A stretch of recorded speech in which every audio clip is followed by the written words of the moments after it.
Hello, this is Noor Kittawi. Today we will cover the VLAN, Virtual Local Area Network, which is a very important topic in CCNA.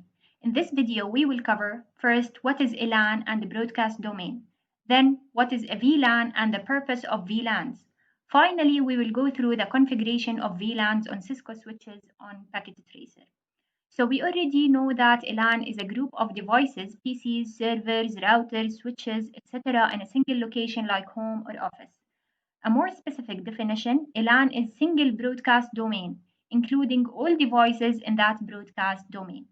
Broadcast domain is the group of devices which will receive a broadcast frame with destination MAC all Fs sent by one of the devices in the LAN. As you can see here, we have a simple LAN. If PC1 sends a broadcast message, what devices will receive it? The switch will flood it out of all the interfaces except the one it was received from. Let's see if PC1 pings PC2, we are going to force an ARP request, broadcast ARP request.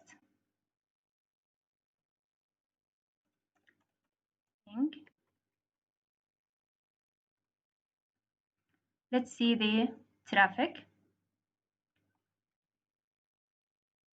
Here is the ARP request flooded out of its interfaces. So actually this is a problem. Let's see why this is a problem. Here in the second topology, we have a company with a 3 departments: engineering, sales, and managers. Each time a broadcast message is sent from one of those departments will be broadcasted to all other devices, which affect the performance as well as raising some security concerns. It affects the network performance due to unnecessary broadcast traffic. And for security, you have to limit who has access to what. Even if you apply security policies on the router, because this is one LAN, PCs can reach each other directly without passing through the router. So we have to separate the PCs to determine who can access what in the network. You might think of something like this, subnetting. We have 10.0.0.0 and 11.0.0.0 for managers. And now the router needs an interface in each subnet, 10.0.0.1, 11.0.0.1. So now if a PC in the engineering department wants to send some data to a PC in the manager's department, it will forward it to the default gateway, and the default gateway, which is the router, will forward it to the manager's department. So instead of PC1 being able to send the traffic directly to PC2, we forced it to send the traffic through the router first. However, there is still a problem. What if the frame is a broadcast frame? The switch again will flood it out of all its interfaces. Remember that a switch is only aware up to layer 2.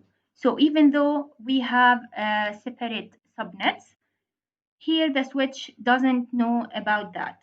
Although we separated the department into subnets, meaning they are separated at layer 3, they are still in the same broadcast domain, same layer 2 network.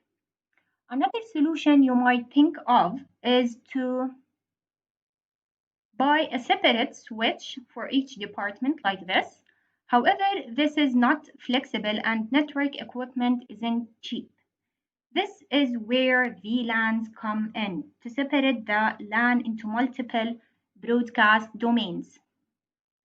As you can see here, we will assign the engineering department to VLAN 10 and the manager's department to VLAN 20. How do we exactly assign them? We configured them to the switch. Actually, more specifically, on the switch interfaces. You configure the switch interfaces to be in a specific VLAN, and the PCs connected to that interface is part of that VLAN. The switch will consider each VLAN as a separate LAN and will not forward traffic between VLANs, including broadcast or unknown unicast traffic. So now, if this PC1 sends a broadcast frame, only PCs in VLAN 10 will receive the frame, and the router will be responsible for the inter-VLAN routing as they are in different subnets. The switch doesn't perform the inter-VLAN routing. It must send the traffic to the router or layer 3 device like layer 3 switch we will cover later to do the inter-VLAN routing. Let's take a look at the basic VLAN configuration. We will assign VLAN 10, the engineering department, which is connected to the fast Ethernet 0/1, 2, 3, and here the gigabit Ethernet G0/1. We have VLAN 20, the manager's department, fast Ethernet 0/4, 5, 6, and the gig 0/2. The router's interface, we have G000 is the gateway of VLAN 10, and the G00/1 is the gateway for VLAN 20. Let's go into the CLI of the switch and put these interfaces into the proper VLAN.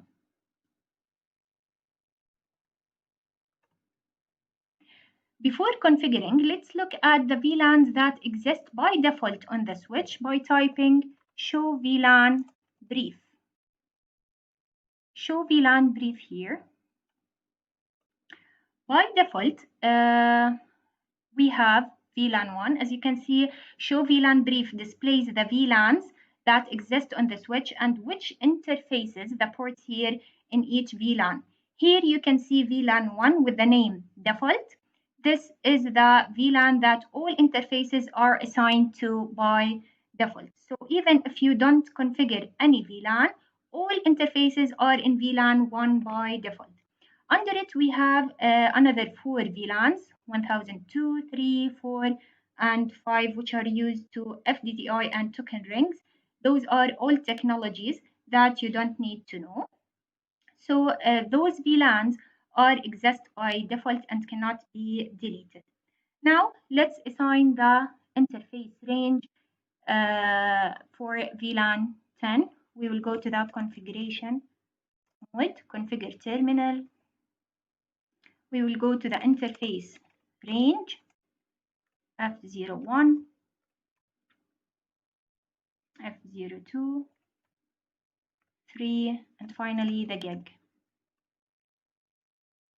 Those are switch port, mode access, switch port access, VLAN 10.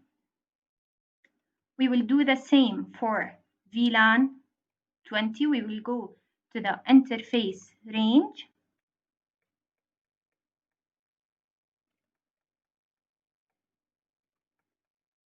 As you can see, this is the range for the VLAN 20. Switch port mode access, switch port access, VLAN 20. So what is an access port? It is a switch port which belongs to a single VLAN and usually connects to the end host. There is another type of switch ports called trunk. Trunk can carry multiple VLAN traffic and usually connects the switch to another switch or to a router. We will cover it next. Also note that the VLANs has been created by the switch automatically here, creating VLAN 10 and VLAN 20, but we can create VLANs on the switch and name them like this in the configuration mode.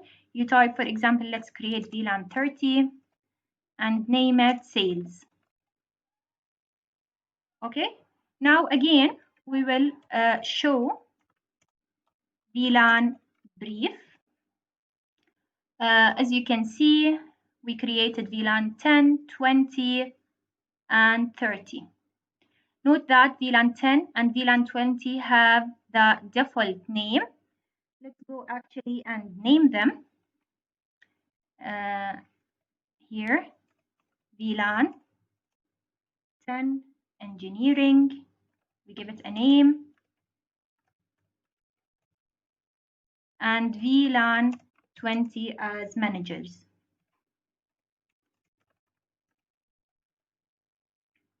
Again, we're going to show VLAN brief. Here we have the VLANs named already.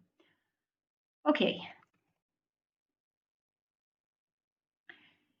So now in a small network like this, it's possible to use a separate interface for each VLAN when connecting the switch to the router like this. However, when the number of VLANs increases, this is not possible. It will result in a waste interface, and often routers don't have enough interfaces for each VLAN. You can use trunk ports to carry traffic from multiple VLANs over a single interface. Let's move to this topology here. So now we have only G0 over 1 from the switch connected to G000 on the router. And it will be configured as trunk port to carry all the VLAN's traffic. And we will use virtual sub-interfaces on the router as default gateways for the VLANs, as you can see like this, G00 .10, .20, .30. Those are sub-interfaces we are going to create on the router. Let's say that now a PC in VLAN 10 wants to send some traffic to PC in VLAN 20. The PC will send the traffic to the default gateway, the sub-interface, and it will forward it through the switch to VLAN 20. But how does switch 1 know which VLAN the traffic belongs to? The answer is VLAN tagging. All frames on trunks will be tagged with a VLAN tag.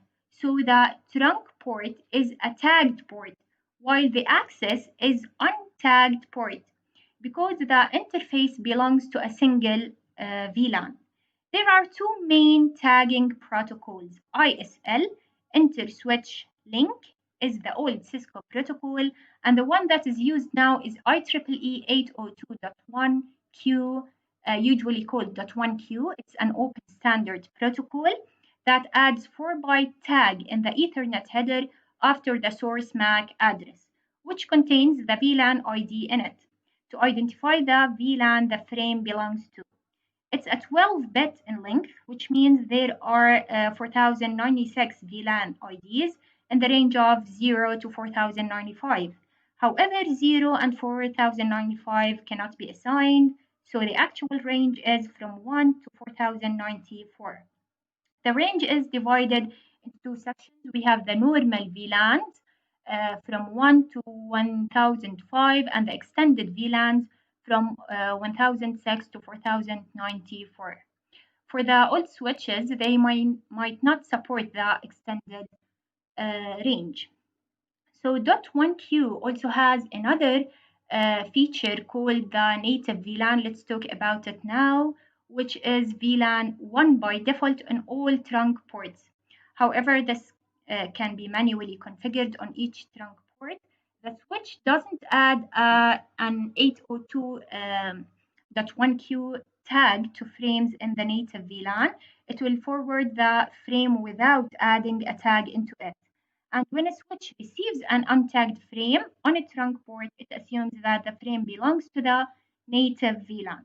It's very important that the native VLAN matches between the switches or between the switch and the router interfaces, as we will do now. But usually it's set to an unused VLAN, the native VLAN, as the native VLAN feature can cause some security issues. Here we are going to configure the native VLAN as VLAN 99, and we have a management VLAN, VLAN 70. We will talk about it. I have also pre-configured the access ports for VLAN 10, 20, 30, as we did before. So let's check them actually on the switch CLI by typing show VLAN brief. As you can see, I have pre-configured the VLANs with their ports to save time. We have only to configure now the trunk port, so we are going to the configuration mode, configure terminal. We are going to the interface G0 over 1, switch port mode. Now we will write switch port mode trunk and switch port trunk native VLAN 99 to specify that the native VLAN for this trunk port is VLAN 99. By default, all the VLANs will be allowed on this trunk. However, you can specify the allowed VLANs by this command: switch port trunk allowed VLANs. We will specify our VLANs 10, 20, 30, 70, the management, and the native VLAN. Okay, so this is for the trunk port from the switch side. Let's save and go to the router. Now on the router, we're going to the interface G000, no shutdown, and we will now create the sub interfaces, those sub interfaces on the router by typing interface G000.10. Note that this number doesn't have to match the VLAN ID. However, it's preferred to for management purposes. We're going to the interface, then we will give it the encapsulation.1q10. This 10, this number has to match the VLAN ID. This is the tag that is going to be added to the traffic. So it has to match the VLAN ID. And we will give it the IP address of the default gateway, which is 10.001.255.255. Oh, sorry, it's 8, so 255.0.0.0. Okay, we will do the same for VLAN 20. We will do a sub interface, then the encapsulation.20, and the IP address here. Again, for VLAN 30,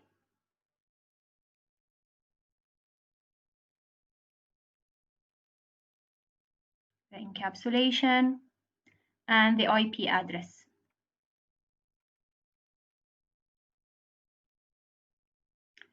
Okay, so now we have one more for the native VLAN, which is 99, the encapsulation. We have here to add the word native in order for the router to know that this is the native VLAN. And we will give it an IP address. Okay, these sub-interfaces serve as the default gateway for PCs in each VLAN. This is called router on a stick, also written as ROAS, because this is only one connection between the router and the switch, which looks like a stick on the network topology here. Note that the PCs, the default gateways haven't changed. Now, let's confirm with the show IP interface brief. Show IP interface brief. As you can see here, we have the sub interfaces up and up with the IP address. And let's also see the show IP route. You can see now the interfaces are added as connected and local routes. Now when R1 sends frame out of the sub interfaces, those sub interfaces, it adds the VLAN tag configured on the sub interface. One last thing I want to talk about in this topology is the management VLAN on the switch, which is used to manage the switch remotely by assigning an IP address to a virtual interface. Let's do it actually on the switch. Okay, configure terminal. We will do interface VLAN. We have the management VLAN, it's 70. We will give it an IP address of 70.0.0.2. This is the IP address and no shutdown. We also have to configure the IP default gateway as 70.0.0.1. We have to add it on the router, but before, let's check show IP interface brief. Okay, so here we have VLAN 70 with the IP address. Okay. Now let's move to the router. We have to configure the gateway. We will go to the interface G0.0.0.70.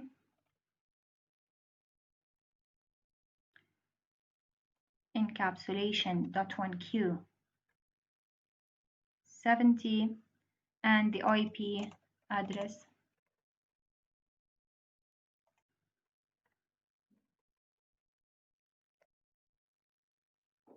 Okay, so let's save our work here.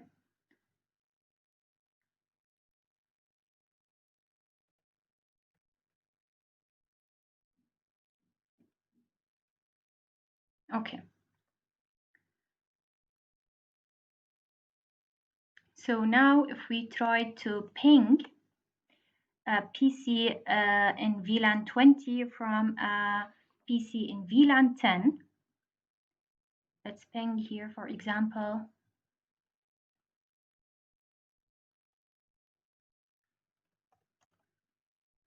20.0.0.2 in the simulation mode to see what's going on. Oh, sorry, this one.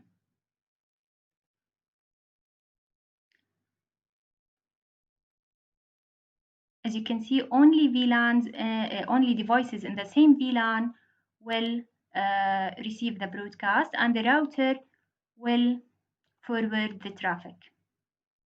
Okay, that's it. So the last method for inter-VLAN routing is by using a multi-layer switch like this. This multi-layer switch is capable of both switching and routing, and you can assign an IP address to its interfaces like a router. In large networks, a multi-layer switch is the preferred method for inter-VLAN routing because router on a stack method, when all the traffic going to the router can cause network congestion. We will create here on the layer 3 switch a virtual interfaces for each VLAN and assign IP addresses to those interfaces, which will be used as the PC's default gateway. Let's see how it works. Here in the topology with layer 3 switch, now the link between the switch and the router is point-to-point layer 3 link. Now the switch is layer 3 switch. It doesn't have to send the traffic to the router for inter-VLAN routing. It can do that with the virtual interfaces, and the PCs are configured to use those SVIs, switch virtual interfaces, as their default gateway. Now let us get into the configuration, starting first with the point-to-point link between the switch and the router, and then we will configure the SVIs. Okay, we will go to the interface G0.0.0. We will give it the IP address 200.0.0.255.2 and no shutdown. Okay, we can confirm show IP interface brief. Okay, yes, it's down because the other end still down. Okay, so let's go now to the switch here.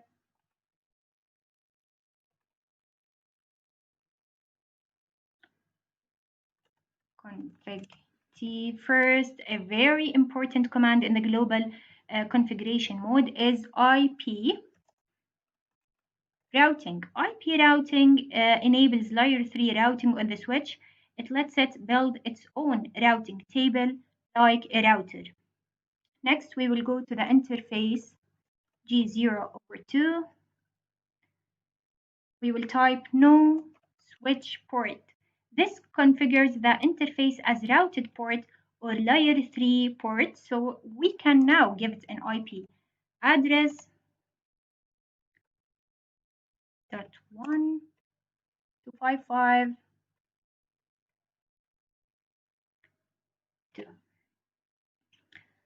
Okay, so let's now show IP interface brief.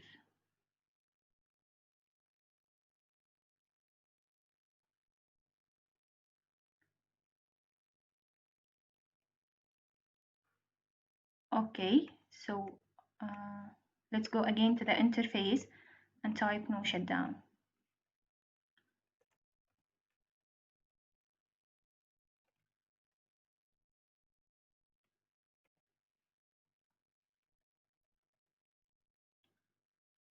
Now, as you can see, it's up, and it's working. Now let's configure the default route pointing to R1 IP route 000 0. We are going to give it the next hop address, which is for the router's interface. Okay, and to save time, actually, I have pre-configured the access port. We have missing one here. Okay, I have pre-configured them. Let's check. And assign the ports to the VLAN. Show VLAN brief. Here we have the 3 VLANs with their ports. Okay, now let's configure the SVIs, the switch virtual interfaces. Configure terminal, interface VLAN 10. We will give it the IP address 10.00.1.255.000 and no shutdown. Note that the SVIs are shut down by default. Again, we will go to VLAN 20. We will give it an IP address and no shutdown. Now for VLAN 30, the IP address 30 and no shutdown. Confirming by using show IP interface brief. Here we have the VLANs. Note that for the SVIs to be in the up state, first the VLAN must exist on the switch. Second, it should have at least one access port in the VLAN and or one trunk port that allows the VLAN and the SVIs is not shut down. And now let us see the routing table. Show IP route Okay, we have them as connected routes, and here's the default static route we configured on the switch. Okay, the last thing is to see the ping actually. Let's save. Let's try now to ping this PC, to ping again here. Let's ping 20.002 and see the traffic.